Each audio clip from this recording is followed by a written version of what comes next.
आज बाजारवाद के इस दौर में आपको मार्केट में तरह तरह का बुक मिल जाता होगा। आपको एनसीईआरटी पे आधारित गाइड भी देखने को मिलता होगा, एनसीईआरटी पे आधारित प्रैक्टिस बुक भी देखने को मिलता होगा। कई ऐसे शिक्षक, कई ऐसे राइटर हैं जो अपने गाइड को लेकर यह दावा करते हैं कि भाई आप मन से पढ़िए, इसी से आपका 100% क्वेश्चन लग जाएगा। लेकिन ये गुमराह करने की बात हुई, ये ईमानदारी की बात नहीं है। आप ऐसे सोचिए, क्या इस प्रकार तैयारी करके क्या आप सफलता के करीब होंगे? बिल्कुल नहीं। तो एक बात कभी गौर से आपने सोचने की कोशिश किया है? आप कभी सोचिए कि सिविल सर्विसेज या अदर पीसीएस एग्जामिनेशन, चाहे वो बीपीएससी हो, चाहे वो यूपीपीएससी हो, लगभग सभी का सिलेबस मिलता जुलता है। बीपीएससी के भी अब एग्जामिनेशन के मोड को देख लीजिए, क्वेश्चन के मोड को देख लीजिए, तो उसका झुकाव भी धीरे धीरे सिविल सर्विसेज की ओर देखने को मिल रहा है। मेंस में भी ऐसे का आ जाना, मेंस में भी क्वेश्चन में वेरिएशन, क्वेश्चन की संख्या का बढ़ जाना, ये धीरे धीरे लग रहा है कि वो बिल्कुल सिविल सर्विसेज के पैटर्न पे ही चल रहा है।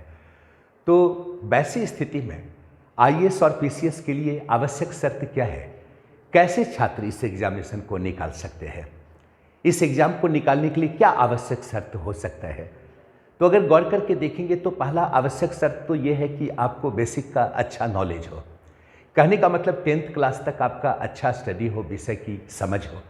तो वैसी स्थिति में आगे सिविल सर्विसेज या पीसीएस के सिलेबस को समझना, विषय वस्तु को समझना आसान हो जाता है।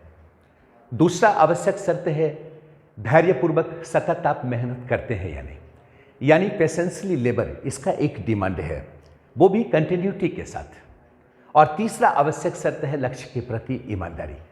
अगर आप अपने लक्ष्य के प्रति ईमानदार हैं, लक्ष्य के प्रति अगर आप में जुनून है, तो आप सतत मेहनत करते हैं।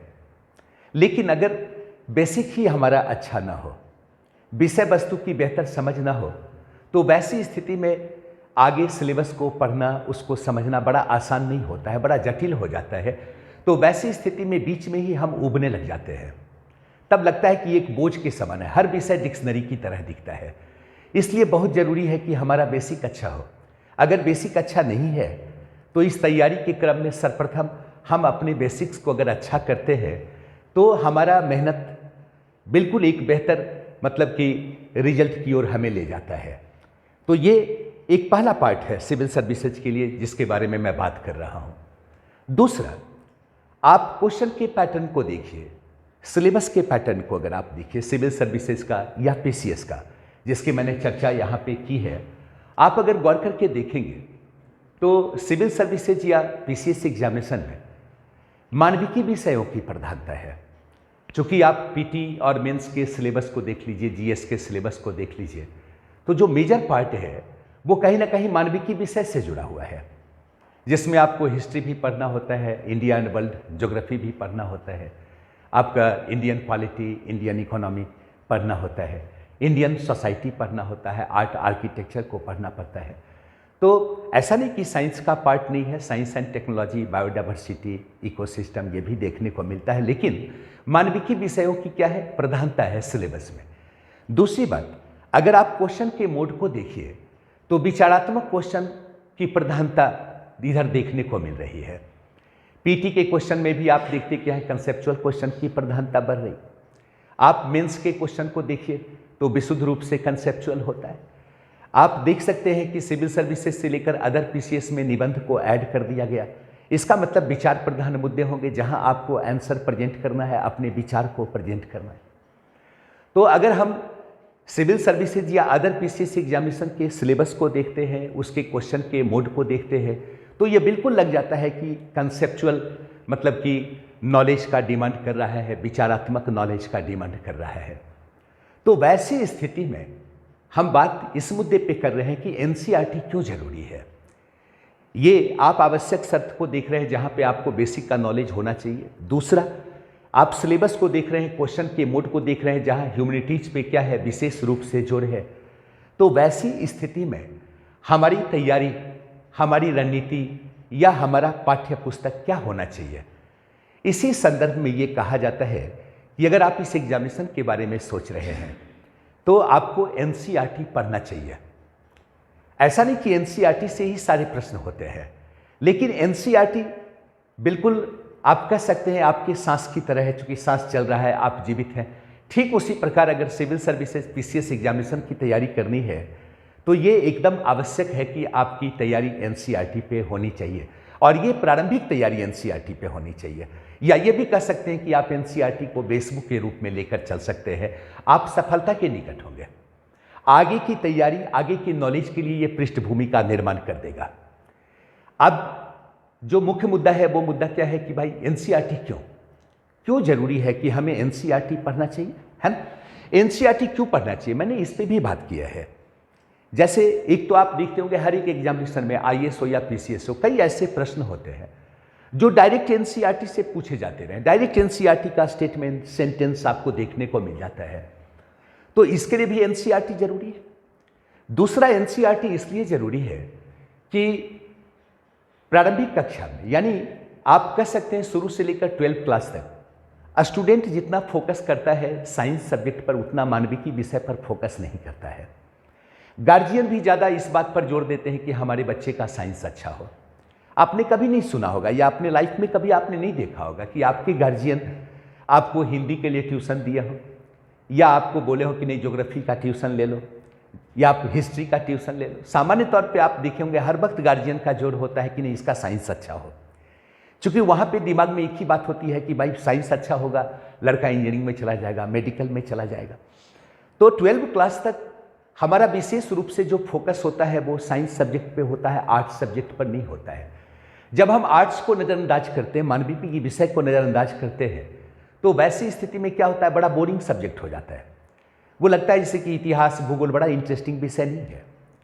और जनरली आप देखेंगे कई ऐसे स्कूल भी हैं, बिहार बोर्ड के कई ऐसे स्कूल हैं जहाँ पे बहुत रेगुलर कक्षाएं नहीं चलती हैं, या टीचर की बहुत बेहतर उपलब्धता नहीं है, या लड़कों का फोकस साइंस पे ज़्यादा है तो आर्ट्स पे शिक्षकों का भी ध्यान नहीं रहता है। तो वैसी स्थिति में जिस सब्जेक्ट पे हमें अच्छा शिक्षक नहीं मिलता है या हम उस पर ध्यान नहीं देते हैं, वो विषय बिल्कुल उपेक्षित हो जाता है, नीरस हो जाता है, लगता नहीं ये विषय बेकार का विषय है, इसको समझना आसान नहीं होगा। और इस संदर्भ में आप हिस्ट्री की बात कर सकते हैं। नहीं, एक सामान्य रूप से कहावत है, इतिहास भूगोल हमसे खपा, रात में याद किया दिन में सफा। भला ऐसे कैसे हो सकता है, इतना लॉजिकल सब्जेक्ट, इतना साइंटिफिक सब्जेक्ट हम रात में पढ़ेंगे दिन में साफ हो जाएगा। इसका मतलब है कि पढ़ाने वाले ने ध्यान नहीं दिया, और जिस वक्त हमें पढ़ना था उस वक्त हमने इस सब्जेक्ट पे फोकस ही नहीं किया। तो आप ऐसे सोचिए कि आज जब हम सिविल सर्विसेज देते हैं, पीसीएस देते हैं, जहां मानविकी विषय की विशेष रूप से प्रधानता है, तो ऐसे विषयों का हमें बेसिक नॉलेज होना चाहिए। तो ये बेसिक नॉलेज हम कहां से गेन करेंगे, क्योंकि सिविल सर्विसेज का जो सिलेबस है, ओवरऑल हर एक विषयों का जो सार है, वो कहीं ना कहीं एनसीईआरटी से मिलता जुलता है। तो वैसी स्थिति में बहुत जरूरी होता है कि हम अपने बेसिक्स को अच्छा करें। ये कैसे होगा, तो फिर हम 6th क्लास से 10th क्लास के एनसीईआरटी को पढ़ते हैं, जरूरी है। क्योंकि अब जब आप तैयारी कर रहे हैं, आप में एक जुनून है, आपका एक लक्ष्य है, और सिविल सर्विसेज ये इंटरेस्ट का डिमांड नहीं करता है कि आपका किस विषय में इंटरेस्ट है, क्योंकि कोई भी विषय में इंटरेस्ट होगा, किसी एक या दो विषय में इंटरेस्ट होगा, सभी विषय में तो होगा नहीं। लेकिन यहाँ ढेर सारे सब्जेक्ट हैं, वैसे सब्जेक्ट है जिसमें हमने पहले कभी फोकस किया भी नहीं। तो यहाँ तो एक ही बात हम जानते हैं क्या, कि भाई सब्जेक्ट जो भी हो, हमारा डिमांड है, हमारा लक्ष्य है, उसे इंटरेस्टिंग बना लेना है, सीधी सी बात है। और अब इस एज में आके आप में इतनी मैच्योरिटी हो गई है कि आप 6th क्लास से लेके 12th क्लास तक के एनसीईआरटी को भी अगर आप पढ़ेंगे तो आप आराम से उसको समझ सकते हैं, आपका बेसिक अच्छा हो सकता है। इसलिए भी एनसीईआरटी जरूरी है, क्योंकि जो सब्जेक्ट को हमने नज़रअंदाज किया, जिस पे विशेष रूप से फोकस नहीं किया, आज उस विषय की प्राथमिकता है इस एग्जामिनेशन के लिए। इसलिए भी एनसीईआरटी को पढ़ना क्या है, जरूरी है। दूसरी बात ये ध्यान दीजिएगा कि आज जो प्रश्न है, तो आज जो प्रश्न पूछने का तरीका है सिविल सर्विसेज का या पीसीएस का, प्रश्न कैसे होते हैं, विचारात्मक होते हैं। विचारात्मक प्रश्न, निबंध के मुद्दे क्या होंगे, विचारात्मक होंगे। एनसीईआरटी पुस्तक के विषय वस्तु के प्रेजेंटेशन को अगर आप देखेंगे तो बिल्कुल एग्जाम्पल के स्तर पे समझाने की कोशिश की गई है, इवेंट के स्तर पे समझाने की कोशिश की गई है। तो जब आप एनसीईआरटी को पढ़ते हैं ना, तो विचारात्मक स्तर पे आप उस मुद्दे पे अपने आप को प्रिपेयर कर पाते हैं। साथ ही साथ अगर आप एनसीईआरटी को देखें तो एनसीईआरटी का लैंग्वेज, एनसीईआरटी का शब्द चयन इतना परफेक्ट है, और एनसीईआरटी के इंफॉर्मेशन को मानक माना जाता है। इसलिए भी एनसीईआरटी को पढ़ना क्या है, जरूरी है कि आप एनसीईआरटी को पढ़ें, आवश्यक है। इसका मतलब है कि एनसीईआरटी जब आप पढ़ते हैं ना, तो आपकी बुनियादी ज्ञान के साथ साथ आगे के नॉलेज के लिए एनसीईआरटी क्या करता है, पृष्ठभूमि का निर्माण कर देता है। तो आगे की जो तैयारी आप करते हैं, अन्य टेक्स्ट बुक को जब आप पढ़ते हैं अलग अलग विषय का, तो आपके लिए समझना क्या हो जाता है, आसान हो जाता है। इसलिए भी एनसीईआरटी आवश्यक है कि आपको एनसीईआरटी पढ़ना चाहिए। लेकिन एनसीईआरटी पढ़ना चाहिए का मतलब ये नहीं कि आप एनसीईआरटी पे प्रैक्टिस बुक को पढ़ें, एनसीईआरटी पे क्या गाइड को पढ़ें, नहीं, ओरिजिनल एनसीईआरटी को पढ़िए। जब आप उसको पढ़ते हैं ना, तो आपको समझ में आता है, विषय वस्तु को आप सही तरीके से समझते हैं, आप उस बुक से जुड़ते हैं पूरी तरह से। जब तक आप उस बुक के साथ फैमिलियर नहीं होते हैं, तब तक वह आपका बेस बुक नहीं होता है। और जब बेस बुक बनता है ना, तभी आपकी तैयारी होती है। ठीक है, इसलिए जरूरी होता है एनसीईआरटी पढ़ना। ऐसा नहीं कि एनसीईआरटी से ही सारे प्रश्न होते हैं, नहीं, एनसीईआरटी हमें हमारा बेसिक नॉलेज को बेहतर करता है। एनसीईआरटी हमें क्या करता है, पृष्ठभूमि देता है आगे की तैयारी के लिए। और एनसीईआरटी हमें इंफॉर्मेशन के लेवल पे भी तैयार करता है। और साथ ही साथ कई ऐसे इंफॉर्मेशन होते हैं जो मानक माने जाते हैं एनसीईआरटी के, इसलिए एनसीईआरटी को पढ़ना क्या है, जरूरी है। लेकिन तब फिर आगे का मुद्दा है कि भाई एनसीईआरटी को हम पढ़ें कैसे। जनरली सामान्य तौर पे स्टूडेंट क्या करते हैं, एक बार में गए, सारे एनसीईआरटी के विषय को उठा के खरीद के ले आया, एक जमघट लग गया। वैसी स्थिति में पढ़ना बड़ा आसान नहीं होता है। कभी लगता है चलो आज पॉलिटी देखते हैं, फिर 10 मिनट बाद लगता है हिस्ट्री देखते हैं, मेढक की तरह कूद रहे हैं, कभी इस किताब को निकाल कर, कभी उस किताब को निकाल कर। तो जो जरूरी है, अलग अलग विषय का परचेज करेंगे, उसको फिनिश करेंगे, तब दूसरे विषय का खरीदेंगे, फिर उसको पढ़ेंगे। बोझ जितना कम रहेगा, आपके लिए पढ़ना उतना सहज रहेगा। रूम में किताब का बोझ बहुत ज़्यादा होगा तो क्या होगा, आप डाइवर्ट करते रहेंगे। इसलिए जरूरी है कि आप सोचिए पहले किस विषय को हमें पूरा करना है, उस विषय से रिलेटेड बुक को हम एनसीईआरटी का खरीद कर लाएंगे और पढ़ेंगे। दूसरी बात, सामान्य तौर पर स्टूडेंट एक गलती करते हैं क्या, कि किसी भी बुक को पढ़ना शुरू किया तो शुरू से ही अंडरलाइन करना शुरू कर दिया। आपको पता भी नहीं है कौन सा लाइन जरूरी है, कौन सा इंफॉर्मेशन जरूरी है, क्वेश्चन का क्या मोड है। तो वैसी स्थिति में शुरुआती दौर में ही बुक को रंग देना ये कहीं से उचित नहीं है। क्योंकि जब आप सेकेंड टाइम उस बुक को फिर पढ़ेंगे ना, वो अंडरलाइन किया हुआ जो लाइन है, सेंटेंस है, वो आपको अट्रैक्ट करेगा, लगेगा कि मेरा पढ़ा हुआ है। आप उसको समझने की कभी कोशिश नहीं करेंगे। और एनसीईआरटी की एक खासियत है, आप जब पढ़ेंगे तो आपको कुछ नया सीखने को मिल जाएगा। आप चौथी बार पढ़े, पांचवी बार पढ़े, छठी बार पढ़े, जब पढ़ेंगे आपको लगेगा अरे कुछ तो नया था, ये पहले हम मिस कर गए थे। इसका मतलब है जब भी आप किसी बुक को पढ़ें तो सबसे पहले आप उसको ओवरऑल एक बार रीडिंग दें, समझते हुए। ज़रूरत के हिसाब से अगर कुछ लगता है तो उसको आप अपनी कॉपी पे लिखें, उसको हाईलाइट नहीं करें शुरुआती दौर में।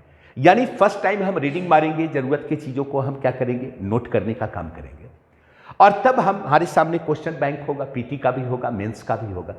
अब उस विषय को अगर हमने पढ़ा है और जब हम क्वेश्चन का स्टडी करते हैं, तब पता चल जाता है कि आखिर क्वेश्चन का प्रारूप क्या होता है, किस प्रकार के प्रश्न पूछे जाते हैं।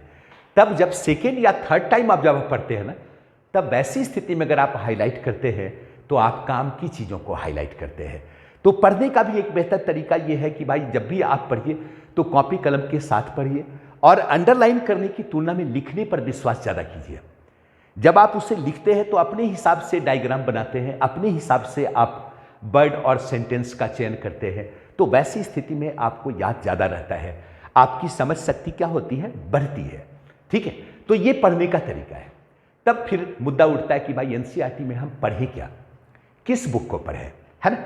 सामान्य तौर पे आप देखिएगा थोड़ा सा आईएएस और पीसीएस के लिए थोड़ा सा परिवर्तन देखने को मिल जाता है, लेकिन लगभग सभी बुक को पढ़ना चाहिए, सिविल सर्विसेज देने वाले को भी, पीसीएस देने वाले को भी। जैसे अगर हम बात करें हिस्ट्री की, अगर हम हिस्ट्री की बात करें तो 6 से लेकर 12 क्लास तक के बुक को जरूर पढ़ना चाहिए। ठीक है, अगर हम बात करें क्या पॉलिटी की, तो यहां भी 6 से लेकर 12 क्लास। और अगर हम बात करें ज्योग्राफी एंड इन्वायरमेंट की, तो यहां भी 6 क्लास से लेकर 12 क्लास तक के बुक को पढ़ना जरूरी है, पढ़ना चाहिए। ठीक है, अब अगर आप बात करें क्या इकोनॉमी, तो 11th एंड 12th क्लास की किताब को आप पढ़ सकते हैं। ठीक है, अब अगर बात करें आप साइंस एंड टेक्नोलॉजी, अब मान लीजिए कोई ऐसा भी स्टूडेंट है जिसका थ्रू आउट साइंस ही रहा है 12th तक, तो उसके लिए बहुत ज़रूरी नहीं है कि उसको एनसीईआरटी पूरा पढ़ना चाहिए, लेकिन चाहे तो पढ़ेगा तो फायदा ही है। लेकिन तब उसके लिए ज़रूरी है कि वो 12th क्लास के बायोडाइवर्सिटी को देखे, अगर वो सिविल सर्विसेज देना चाहता है। आइदर अगर वो पीसीएस देना चाहता है तो फिर उसे 6 to 10th क्लास तक के साइंस को देखने की आवश्यकता है। ठीक है, अब अगर कोई स्टूडेंट है जो सिविल सर्विसेज देना चाह रहा है, तो सिविल सर्विसेज में आप देखते क्या है कि फर्स्ट पेपर पीटी में भी आप देखते हैं कला, आर्ट, आर्किटेक्चर से क्वेश्चन ज़्यादा होता है, सोसाइटी से क्वेश्चन ज़्यादा होता है। मेंस में भी इंडियन सोशल सिस्टम पढ़ना है, आर्ट, आर्किटेक्चर, इंडियन हेरिटेज को पढ़ना है। तो वैसी स्थिति में मतलब सिविल सर्विसेज अगर वो दे रहे हैं तो आर्ट एंड कल्चर, क्या 11th एंड 12th क्लास की किताब को पढ़ेंगे। ठीक है, या इंडियन सोसाइटी 11th और 12th क्लास की किताब